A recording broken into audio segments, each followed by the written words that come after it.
వైద్య శాఖ బదిలీల్లో మోసం, బదిలీ తప్పేందుకు ఆఫీసర్ బేరర్ల అవతారం ఎత్తిన ఉద్యోగులు.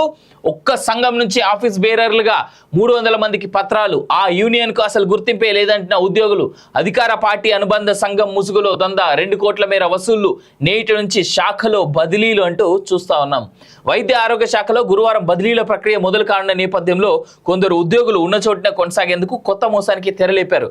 సంఘాల నేతలకు లక్షల్లో ముట్టజెప్పి ఆ సంఘాల్లో తాము ఆఫీస్ బేరర్లుగా పనిచేస్తున్నట్టుగా తప్పుడు పత్రాలు తెచ్చుకున్నట్లుగా ఆరోపణలు కనిపించాయి అంటూ చూస్తా ఉన్నాం. అంటే ఎంత ఈజీగా జనాలను మోసం చేయొచ్చు అనేటువంటిది ఇలాంటివి చూస్తూ ఉంటే అర్థమైపోద్ది. స్పెషల్గా ఈ కాంగ్రెస్ పార్టీ, అసలు కాంగ్రెస్ పార్టీ అంటేనే ఉద్యోగాలను అమ్ముకునే పార్టీ అనేటువంటి మంచి పేరున్నది. సో దాన్ని మరోసారి ప్రూవ్ చేసేటువంటి విధంగా అయినప్పటికీ కూడా నేను ఒక రిక్వెస్ట్, ఇటు ఎడ్యుకేటెడ్ పీపుల్ని లేదా ఉద్యోగస్తులు కూడా అడిగేది ఏంటంటే, మీకు ఎవడు ట్రాన్స్ఫర్ చేపిస్తాడు, ఎవడు ట్రాన్స్ఫర్ చేపియడు అనేంత సోయి లేకుండా ఎవరిని పడితే వాడిని నమ్మి డబ్బులు ఏ విధంగా ఇచ్చుకుంటారా వీళ్ళు, నాకు అర్థం కాదు. అసలు ట్రాన్స్ఫర్లకు మీకు అలాంటిది కాకపోతే గవర్నమెంట్కి అర్జీలు పెట్టుకోండి, అంతేగాని పైసలు ఇచ్చి మా పైసలు పోయినాయి మొర్రో అని చెప్పేసి మళ్ళీ ఎందుకు ఏడుస్తారు నాకు అర్థం కాదు. ఇదే కాదు, ధరణికి సంబంధించి ధరణి కరెక్షన్స్ కోసం కూడా చాలామంది డబ్బులు ఇచ్చి మోసపోయిన వాళ్ళు తెలుసు. ఉద్యోగాల ట్రాన్స్ఫర్ల కోసమని, పోలీసులతో సెటిల్మెంట్లని, ల్యాండ్ సెటిల్మెంట్లని, పోలీస్ స్టేషన్ల కేసుల సెటిల్మెంట్లని తప్ప ఎక్కడ కూడా ఏమీ లేవు. ఎంతసేపు వానికి పైసలు ఇవ్వాలి, వీనికి పైసలు ఇవ్వాలి, మోసపోవాలి, మళ్ళీ కూర్చొని ఏడవాలి. ఇది తప్ప ఇంకేమైనా కనిపిస్తూ ఉన్నదా అంటే ఏం లేదు. అందరు చదువుకున్న వాళ్ళే మళ్ళీ ఉద్యోగస్తులే. మెయిన్ ఫస్ట్ మీరే మోసపోతూ ఉన్నారు. అరే రైతన్న తెలివనోడు చదువులేనోడు అని కొన్నిసార్లు అనుకున్నప్పుడు వాళ్ళు మోసపోయినంటే అర్థం ఉంది. సరే ఆయనకి పాపం లోకజ్ఞానం తెలియదు, పంటలు పండించుకోవడం, ఆ ఊర్లో ఉండడం తప్ప ఏం తెలియదు అని అనుకుంటాం. అరే ఉద్యోగంలో ఉండేటువంటి మీరు వానికి వీనికి పైసలు ఇచ్చి ఎట్లా మోసపోతున్నారు అబ్బా, నాకు అర్థం కాదు. ట్రాన్స్ఫర్ మీకు వద్దు అని అనుకుంటే గవర్నమెంట్కి అర్జీ పెట్టుకోండి, లెటర్లు రాసుకోండి, పోయి మీ దగ్గర ఉన్నటువంటి మీ డిపార్ట్మెంట్ హెడ్స్ని కలవండి, వాళ్ళు వినకపోతే కలెక్టర్లను కలవండి, వాళ్ళు వినకపోతే మీ మంత్రిత్వ శాఖని కలవండి. 2 కోట్ల మేర వసూళ్ళట, 2 కోట్లు. అరే గట్టిగా ఉన్నాను అడిగితే 2,000 రూపాయలు అప్పు ఇచ్చే పరిస్థితులు లేదు మార్కెట్. 2,000 రూపాయల అప్పు, 2 కోట్ల. ప్రజావాణి ఫిర్యాదులకు ట్రాకింగ్, ఫిర్యాదు ఏ దశలో ఉందనేది అర్జీదారు తెలుసుకోవచ్చు. పరిష్కారం సరిగా లేదని భావిస్తే ఆన్లైన్లో అప్పీలుకు వెళ్ళొచ్చు. అవకాశం కల్పించనున్న ప్రభుత్వం, ప్రక్రియపై అధికారుల కసరత్తు అంటూ చూస్తూ ఉన్నాం.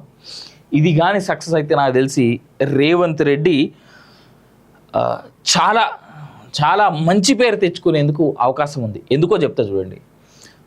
గత కొన్నేళ్లుగా రాష్ట్రంలో చాలా సమస్యలు ప్రభుత్వం దృష్టికి వెళ్ళాయి. సరే ఆ ప్రభుత్వం ఈ ప్రభుత్వం అనేటువంటి విషయాన్ని పక్కన పెడదాం. అసలు ప్రభుత్వాల దృష్టికి చాలామంది వాళ్ళ కంప్లైంట్స్ని తీసుకొని వెళ్తారు. కానీ ఆ కంప్లైంట్స్ ఎంతవరకు సాల్వ్ అవుతున్నాయి అనేటువంటిది చాలామందికి తెలియదు. సరే కొన్ని చోట్ల ఎర్లియెస్ట్గా అయిపోతాయి, కొన్ని చోట్ల కొన్నేళ్ళు పట్టినా కానీ కొన్ని సమస్యలు పరిష్కారం కావు. ఇప్పుడు ఆన్లైన్ వేదికగా గనక నిజంగానే ఆల్రెడీ ప్రజావాణిలో వచ్చినటువంటి కంప్లైంట్స్ని సాల్వ్ చేసేటువంటి విధంగా గనక ఆన్లైన్లో దాని స్టేటస్ని గనక వీళ్ళు చెప్పగలిగితే, trust me on this it will effect too good. నాకు ఆనందంగా కలిగించేటువంటి అంశం ఏంటంటే, ప్రజావానికి వెళ్ళి కంప్లైంట్ చేసినటువంటి వాళ్ళ యొక్క కంప్లైంట్స్ స్టేటస్ని ప్రజలకు అందుబాటులో పెట్టేటువంటి ఆలోచన ఏదైతే ఉందో నిజంగా చాలా చాలా ఆనందదాయకం. అది ప్రజలకు చాలా మంచి చేసేటువంటిదిగానే మనం చూడొచ్చు. వైద్య శాఖ బదిలీల్లో మోసం, బదిలీ తప్పేందుకు ఆఫీసర్ బేరర్ల అవతారం ఎత్తిన ఉద్యోగులు. ఒక్క సంఘం నుంచి ఆఫీస్ బేరర్లుగా 300 మందికి పత్రాలు. ఆ యూనియన్కు అసలు గుర్తింపే లేదంటున్న ఉద్యోగులు. అధికార పార్టీ అనుబంధ సంఘం ముసుగులో దందా, 2 కోట్ల మేర వసూళ్లు, నేటి నుంచి శాఖలో బదిలీలు అంటూ చూస్తా ఉన్నాం. వైద్య ఆరోగ్య శాఖలో గురువారం బదిలీల ప్రక్రియ మొదలు కానున్న నేపథ్యంలో కొందరు ఉద్యోగులు ఉన్న చోటున కొనసాగేందుకు కొత్త మోసానికి తెరలేపారు. సంఘాల నేతలకు లక్షల్లో ముట్టజెప్పి ఆ సంఘాల్లో తాము ఆఫీస్ బేరర్లుగా పనిచేస్తున్నట్టుగా తప్పుడు పత్రాలు తెచ్చుకున్నట్లుగా ఆరోపణలు కనిపించాయి అంటూ చూస్తా ఉన్నాం. అంటే ఎంత ఈజీగా జనాలను మోసం చేయొచ్చు అనేటువంటిది ఇలాంటివి చూస్తూ ఉంటే అర్థమైపోద్ది. స్పెషల్గా ఈ కాంగ్రెస్ పార్టీ, అసలు కాంగ్రెస్ పార్టీ అంటేనే ఉద్యోగాలను అమ్ముకునే పార్టీ అనేటువంటి మంచి పేరున్నది. సో దాన్ని మరోసారి ప్రూవ్ చేసేటువంటి విధంగా అయినప్పటికీ కూడా నేను ఒక రిక్వెస్ట్, ఇటు ఎడ్యుకేటెడ్ పీపుల్ని లేదా ఉద్యోగస్తులు కూడా అడిగేది ఏంటంటే, మీకు ఎవడు ట్రాన్స్ఫర్ చేపిస్తాడు ఎవడు ట్రాన్స్ఫర్ చేపియడు అనేంత సోయి లేకుండా ఎవరిని పడితే వాడిని నమ్మి డబ్బులు ఏ విధంగా ఇచ్చుకుంటారా వీళ్ళు నాకు అర్థం కాదు.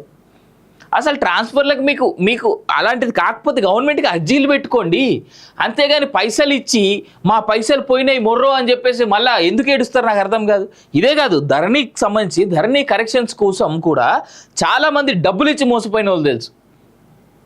ఉద్యోగాల ట్రాన్స్ఫర్ల కోసమని, పోలీసు వాళ్ళతో సెటిల్మెంట్లని, ల్యాండ్ సెటిల్మెంట్లని, పోలీస్ స్టేషన్లలో కేసుల సెటిల్మెంట్లని తప్ప ఎక్కడ కూడా ఏమీ లేవు.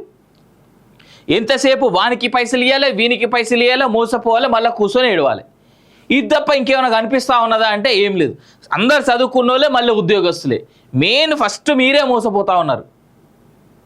అరే రైతన్న తెలివనోడు చదువులేనోడు అని కొన్నిసార్లు అనుకున్నప్పుడు వాళ్ళు మోసపోయినంటే అర్థం ఉంది.